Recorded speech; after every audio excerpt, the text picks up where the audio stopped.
අතර විදුලි ගාස්තු ඉහළ දැමීම සේවකින්ගේ දීමනා කප්පාදුව ඇතුළු ඉල්ලීම් 6ක් මුල් කරගනිමින් ලංකා විදුලි බල මණ්ඩලයේ වෘත්තීය සමිති 15ක් අද ලෙඩ නිවාඩු වාර්තා කර වෘත්තීය සමිති ක්‍රියාමාර්ගයක නිරත වුණා.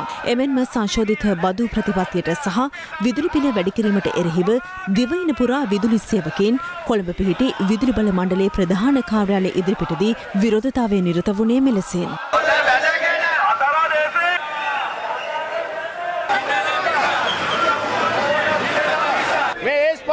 කොම්පැනිය 2018 2021 වෙනකම් ලැබපු ලාභය රුපියල් බිලියන 14.8ක් කියලා පෞද්ගලික කොම්පැනි. එතකොට මේ වැඩි කිරීමත් එක්ක අති විශාල ලාභයක් මේ පෞද්ගලික කොම්පැනි ලබනවා.